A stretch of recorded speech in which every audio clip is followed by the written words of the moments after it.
A dark horse candidate, Armin Melnikov is a civil and environmental engineer. As a result of the dissolution of the RDA and the decision by CalPERS to change discount rates, we are facing a projected budget deficit of $3.6 million in 2014. We have not been hit as hard as other cities, and we have a robust commercial industry showing strong signs of improvement.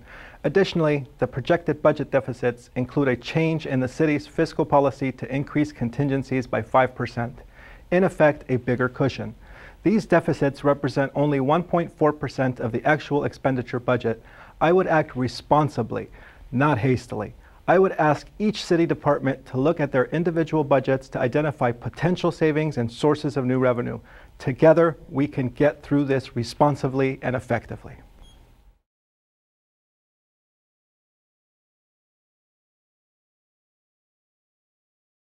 Everyone in Santa Monica knows Jerry Rubin. He has been a dedicated and tireless community activist for many years. They say money doesn't grow on trees, but don't you wish sometimes that it did?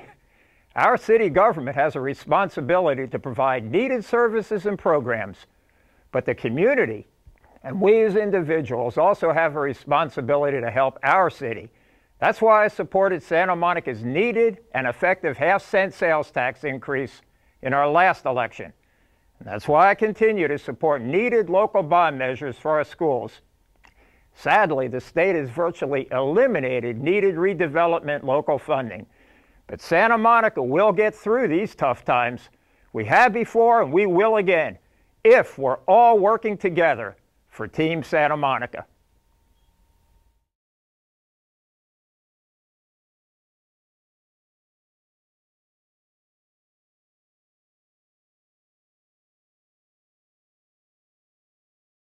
Gleim Davis is the mayor pro tem of Santa Monica and has lived in Santa Monica for 26 years. Hello, I'm Gleim Davis. When the state of California dissolved local redevelopment agencies, Santa Monica lost a significant source of funding for important public works such as libraries, parks, and affordable housing. Fortunately, unlike many California cities, Santa Monica has a vibrant and diverse local economy that generates sufficient revenues to maintain public safety and still support important projects such as the Pico Neighborhood Library and programs for seniors and youth.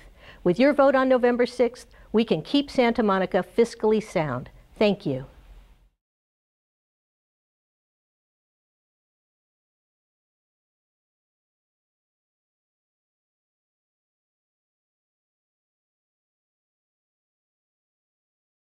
Richard McKennon is a planning commissioner and 12-year resident of Santa Monica. California just keeps melting down financially. Like cities everywhere, Santa Monica took a hit on tax and revenue base. Like cities everywhere, we have to balance our own budget. Luckily, we can trim inside City Hall, can rearrange staffing, can become more flexible in customer service. We can use technology to solve resident needs, solutions unavailable even a couple of years ago, because in uncertain times, it's bureaucracy, not service, you want to cut.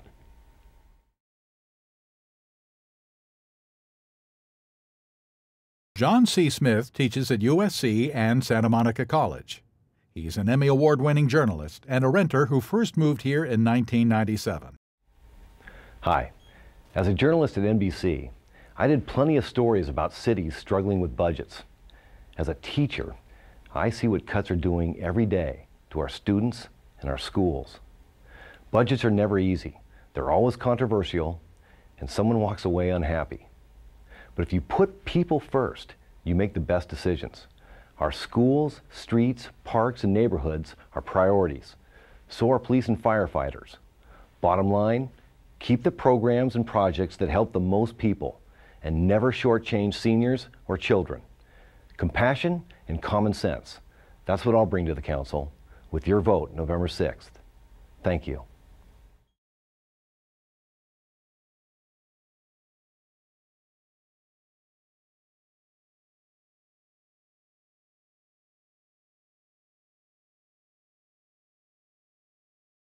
Theriot is an environmental executive and current council member. He has lived in Santa Monica for 15 years. The Great Recession has caught up with local governments across the country. Although Santa Monica is not immune, our city was well prepared. We built a rainy day fund that softened the blow, and our voters supported our schools and city services to protect our quality of life. Now the state has taken away our redevelopment agency, which was building a new library and a new park, restoring school athletic fields and the Civic, and driving our affordable housing programs. If we respond with sound fiscal management, creativity, and resolve, we will emerge with our most sacred commitments protected. My unique experience managing government, nonprofit, and businesses has been essential in charting our city's path forward. It has earned me the endorsement of our city employees and past presidents of the Chamber of Commerce.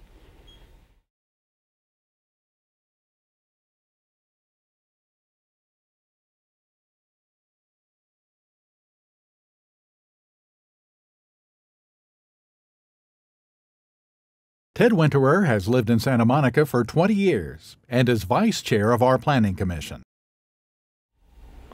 Santa Monica is a financially blessed community, but we're not immune from our nation's or California's economic woes. I pledge to work for a smart city budget that supports the priorities we cherish, such as excellent public schools, services for seniors, maintaining our parks and beaches, and protecting public safety. Everybody has to be at the table. Every group in our city must join together to make this community work.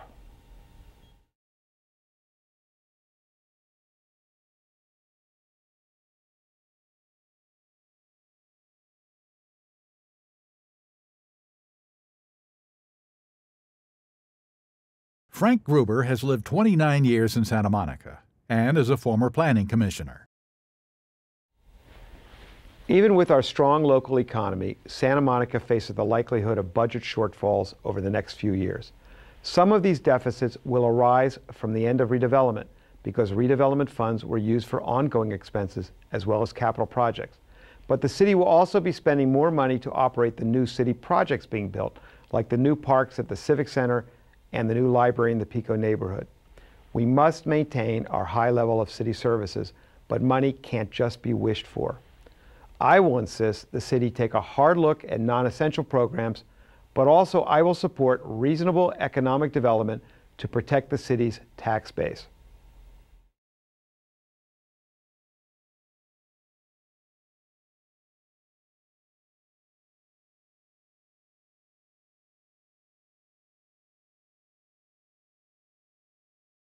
Steve Doron is a lawyer and a father, and he's running for city council because he loves Santa Monica. I'm Steve Doron. The economy has had an effect on everyone. My wife is a public school teacher, and so I know what it is like to suffer the economic crisis we face. We as residents have suffered as well. Whether it is potholes left unrepaired, library services cut, public work projects put on hold or abandoned, our quality of life has diminished. Unfortunately, the city must prioritize our needs to maximize the services it can provide. I will engage with the community to assist in prioritizing needs. I will ensure that our fire and police departments have the resources they need to keep residents and guests safe. And I will fight to save our social service programs. I'm Steve Doron, lawyer and father.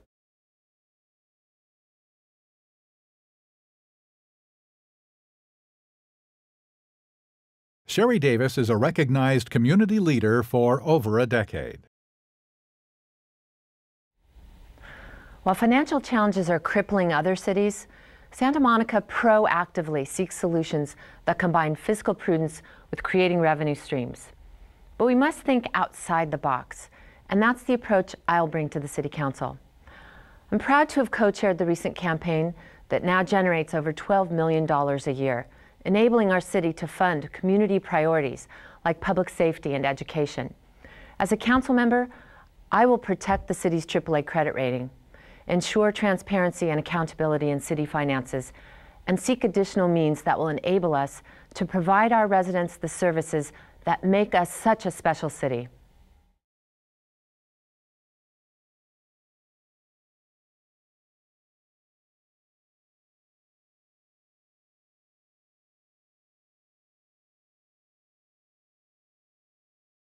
Bob Sheldon is an attorney and has lived in Santa Monica for 26 years. It's difficult to see how the city can claim there are insufficient funds for city services when it's spending $45 million on a park across from City Hall that will not benefit our residents. The city claims it will be a gateway to Santa Monica. That's the same claim they made about Bergamot Station. We residents don't need gateways. We know how to get home. What we do need is to retain our teachers, support our schools financially, refurbish our historic auditorium, and spend our money where it benefits us, not on rearranging our city to be something that none of us wanted before or want now. It's just a question of priorities. I'm Bob Sheldon, and I'm asking for your vote. Thank you.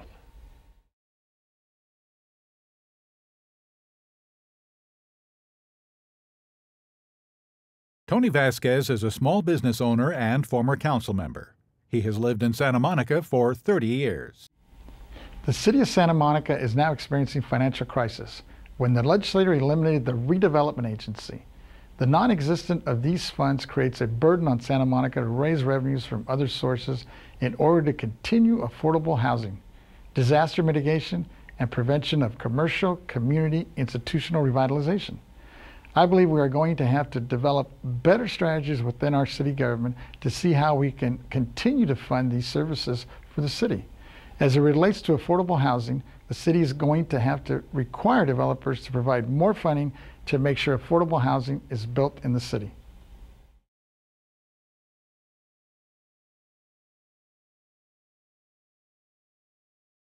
Jonathan Mann is a teacher and has lived in Santa Monica for 33 years. Santa Monica is facing a severe budget crisis with the loss of federal and state subsidies. The city has a policy called smart growth. It used to be called slow growth. I favor a moratorium on growth and a wage and hiring freeze. I would give the residents a voice in revenue and policy decisions. I also support small business by lowering taxes and providing low-income housing for local workers earning a modest living wage. I propose utilizing the airport hangars to industrially grow medical marijuana.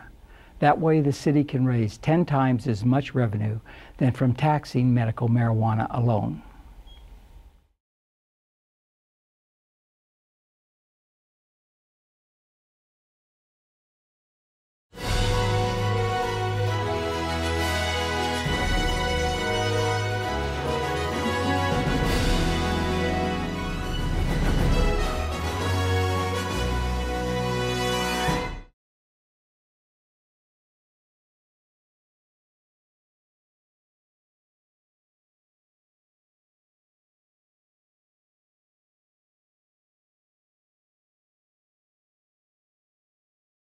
It's election time here in Santa Monica, and the best place to meet and hear candidates is right here on City TV Cable Channel 16.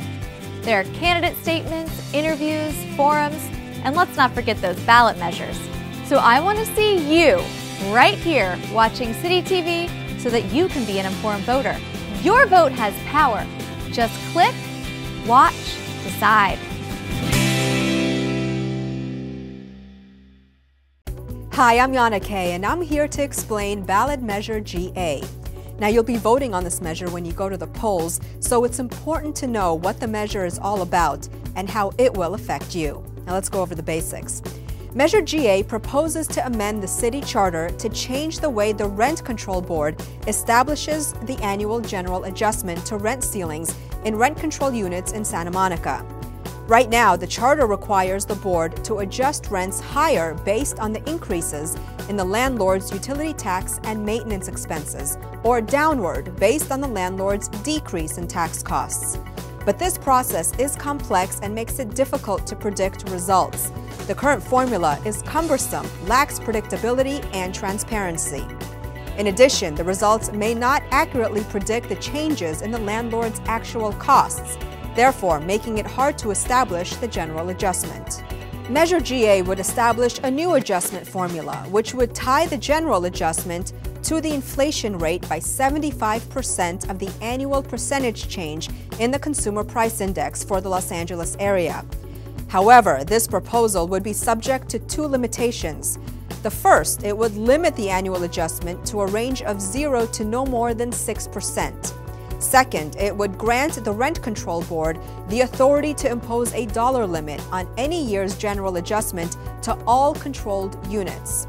It would also require the adjustment be announced annually by June 30th to be effective September 1st. If the measure is adopted, officials say future general adjustments would become more predictable and computations more verifiable.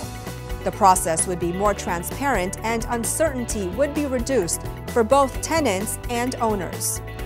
Supporters say the new method simplifies the calculation, provides predictability, is cost-effective, and increases renters' protection. There are several arguments in favor of Measure GA. Those in favor say that Measure GA is good for tenants because it simplifies the calculation of the general adjustment. They say the current calculation is confusing. The new method, which would use the Consumer Price Index, will provide predictability for both tenants and landlords, and it will also be cost-effective. Supporters also say the measure will increase protections for renters by limiting the maximum possible adjustment for future rent increases. The proponents for Measure GA include Pam O'Connor, Santa Monica City Council member, Jennifer Kennedy, Santa Monica Planning Commissioner, Dennis Zane, former mayor and Santa Monica for Renters' Rights co-founder, Patricia Hoffman, Santa Monica for Renters' Rights co-chair, and William Winslow, Santa Monica Rent Control Board chair. There are no arguments against the measure. Voting yes would mean you agree with changing the city charter to amend the way the general adjustment to rent control units is calculated. Voting no would mean you don't want to change the city charter to amend the way the general adjustment is calculated. For more information, visit www.smgov.net/rentcontrol.